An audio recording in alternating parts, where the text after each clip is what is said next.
Kalau kamu mau mengatakan kebenaran, hai Pak Roma, ya jangan setengah-setengah, jangan cuma melempar isu, sehingga itu akan menjadi fitnah.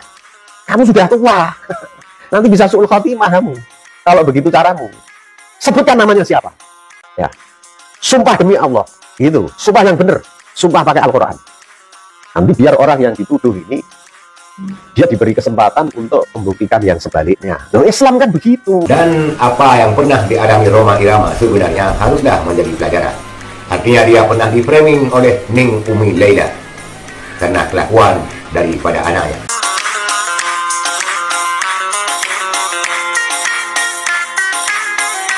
Assalamualaikum warahmatullahi wabarakatuh.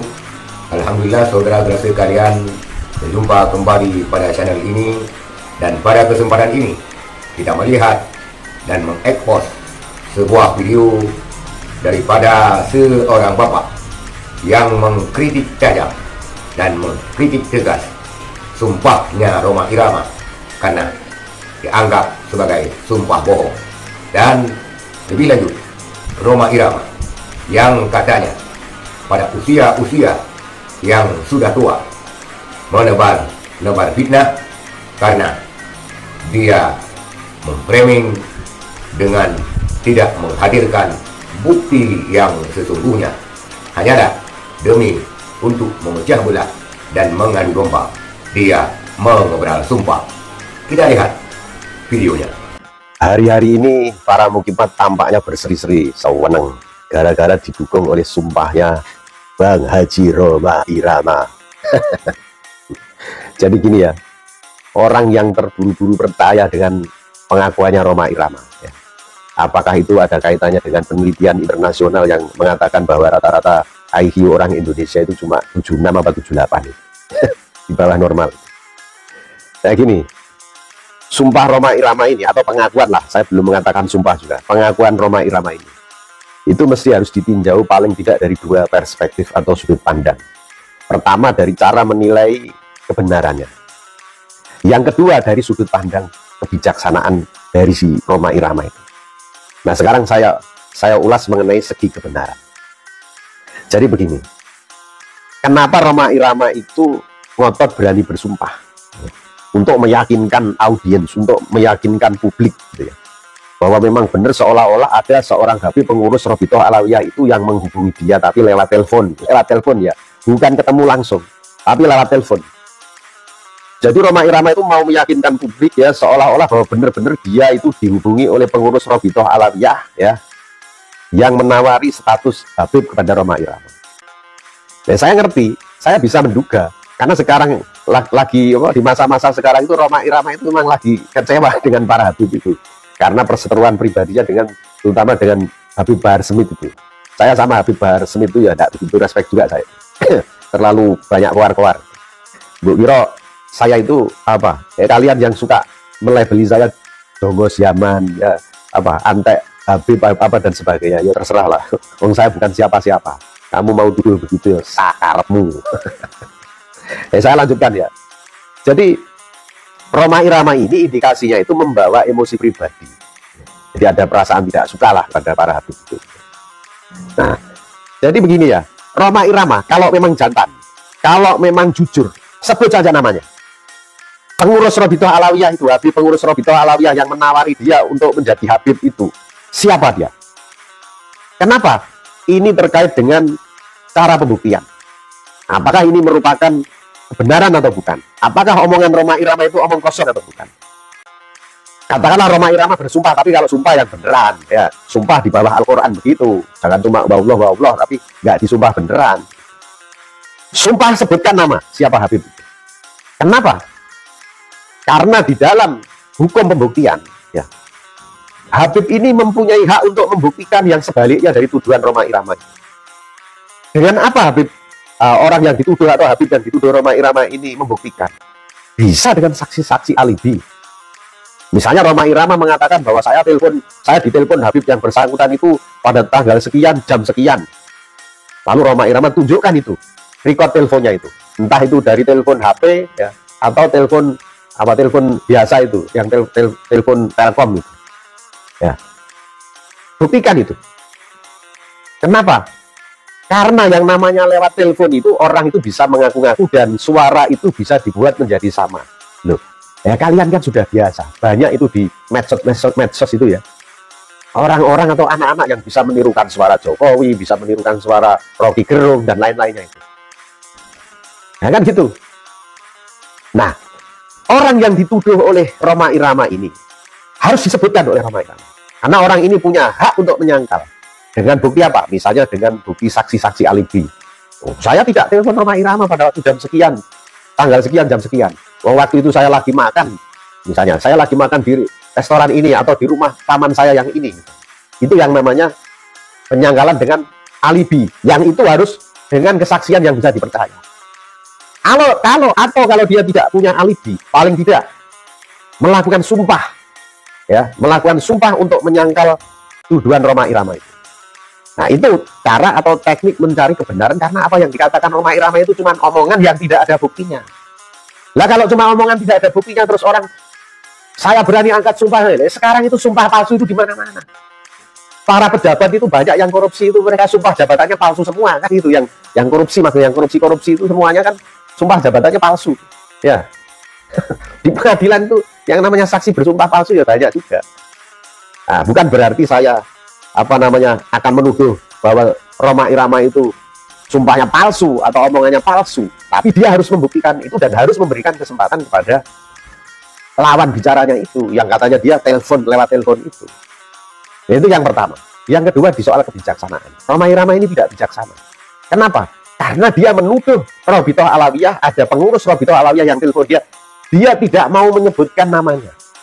Dengan dia tidak mau menyebutkan namanya, maka seluruh pengurus Robitoh Alawiyah itu menjadi tertuduh. Padahal para pengurus Robitoh Alawiyah itu bisa jadi mereka semuanya benar atau mayoritasnya mereka orang benar, tidak dusta.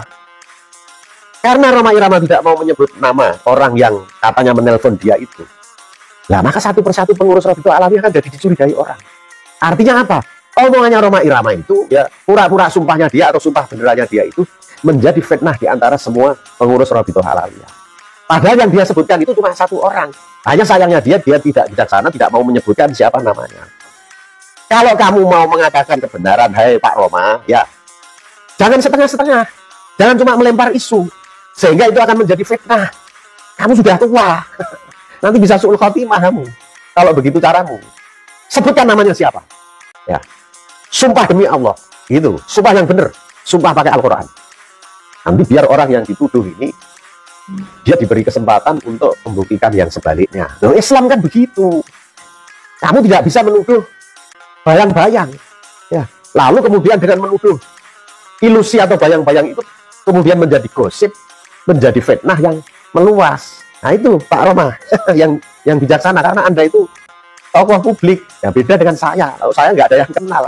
Tapi Anda itu tokoh publik, banyak dihormati orang, tetapi sekarang di masa tua Anda itu malah menjadi tidak bijaksana seperti itu. Nah gitu ya.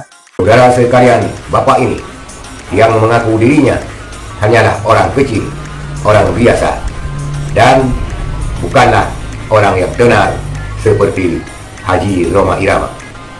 Tetapi dia menyayangkan bahwa Rhoma Irama memvonis seakan-akan semua Habib yang ada di Rabithah Alawiyah berlaku sama. Artinya seakan-akan Habib memperjualbelikan gelar-gelar Habib di Rabithah. Dan Rhoma Irama bersumpah demi Allah, walaupun menurut Bapak ini adalah pura-pura sumpah, dikarenakan sumpah yang sebenarnya haruslah sebagaimana aturan yang sebenarnya. Dia harus dipandu, harus bersumpah di bawah Al-Quran. Tetapi ini hanya sambil ngobrol-ngobrol di podcastnya, seakan-akan dia menggiring sebuah opini yang benar adanya. Demi Allah katanya, yang saya katakan ini hak, dan saya bersedia dilaknat oleh Allah apabila saya dusta. Ditengarai Rhoma Irama karena bencinya kepada habaib ataupun salah seorang Habib, sebut saja seperti Habib Bahar. Walaupun Bapak ini memang tidak suka juga kepada Habib Bahar karena dia terlalu banyak ngoceh-ngoceh katanya. Tetapi yang namanya kebenaran haruslah sebuah kebenaran. pada masa tua Rhoma Irama ini tidak bersikap bijaksana, katanya. Sifat bijaksana ini adalah sifat untuk tidak mengadu domba dan memakai mata hati. Dan apa yang pernah dialami Rhoma Irama sebenarnya haruslah menjadi pelajaran. Artinya dia pernah di-framing oleh Ning Umi Laila karena kelakuan daripada anaknya. Maka menandakan di sini manusia tidak ada yang sempurna. Saudara sekalian, sumpah Rhoma Irama ini yang menurutnya menjadi sebuah amunisi besar dan kebahagiaan yang tak terhingga bagi para sekuat iman dan para mukminat, sehingga menggoreng-goreng sumpah Rhoma Irama ini seakan-akan hanya mereka yang benar dan hanya mereka yang mempunyai Allah. Saudara sekalian, menurut kita, kalau berpikir secara fair, adil dan bijaksana, apa yang disampaikan Rhoma Irama ini memang benar seperti yang dikatakan bapak ini. Dia bersumpah untuk memframing pernyataannya, dan melalui pernyataannya ini melahirkan fitnah yang besar yang dapat mengakibatkan rusaknya persatuan dan kesatuan Islam. Dan dia enggan menyebut siapa orang tersebut, dan sebenarnya apabila ingin sebuah kebenaran, maka dia harus menyatakan ataupun menampakkan bayyinah, artinya saksi.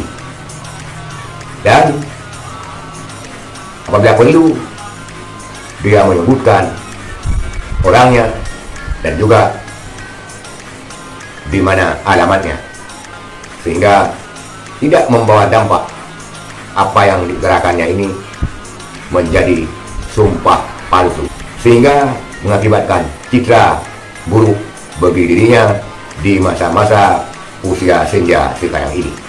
Tetapi itulah fakta seorang Rhoma Irama yang langkahnya sudah tertatih-tatih, yang suaranya kian serak, tetapi masih mengejar sesuatu yang sesuatu itu menjadi polemik, menjadi pemecah belah bagi ukhuwah dan persatuan umat Islam Indonesia.